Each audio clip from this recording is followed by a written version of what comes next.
नमस्कार मैत्रिणींनो, रिंकू क्रिएशनमध्ये तुमचे सर्वांचे स्वागत आहे. तर मी तुम्हाला आज हरभऱ्याची भेळ ही रेसिपी दाखवणार आहे. ही अगदी पौष्टिक अशी रेसिपी आहे. यापासून प्रोटीन भरपूर मिळते. त्यामुळे हरभरे हे कडधान्य नेहमी खाल्ले पाहिजे. तर मुलं ही कडधान्य खायचा कंटाळा करतात. अशा प्रकारे जर दिले तर मुलं आवडीने खातात.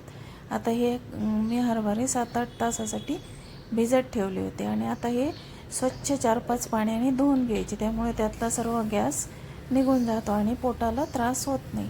आणि आता मी हे हरभरे एका कुकरमध्ये घेतलेलं आहे आणि त्यामध्ये हरभरे बुडतील एवढं पाणी टाकायचं आणि मीठ टाकायचं. मीठ थोडं जास्त टाकायचं. आणि आता आपल्याला हे हरभरे उकडून घ्यायचे आहे. हे जास्त उकडायचे नाही, फक्त कुकरच्या शिट्टीमध्ये वाफ भरली की गॅस बंद करून टाकायचं. आता आपले हरभरे हे उकडून झालेले आहे. आता मी हे एका स्ट्रेनरमध्ये त्याचं सर्व पाणी काढून टाकलं आहे. आता बघा, सर्व पाणी निथळून गेल्यानंतर, कोरडे झाल्यानंतर हे हरभरे आपण आता एका बाऊलमध्ये घेऊया. अशा प्रकारे जर आपण हे मुलांना करून दिले टिफिनमध्ये तर मुले हे आवडीने खातात आणि त्यांना प्रोटीन पण मिळते.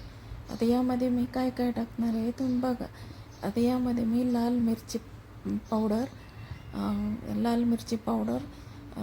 त्याच्यानंतर काळं मीठ टाकणार आहे, चाट मसाला आणि लिंबू एवढं मी यामध्ये टाकणार आहे. तर चला मैत्रिणींना,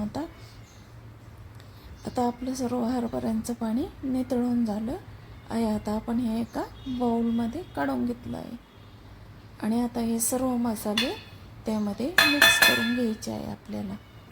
आता हे सर्व त्यामध्ये टाकून मिक्स करून घेत आहे मी. आता हे मला टिफिनमध्ये द्यायचं, त्यामुळं मी त्यामध्ये कांदा टोमॅटो घातलेला नाही.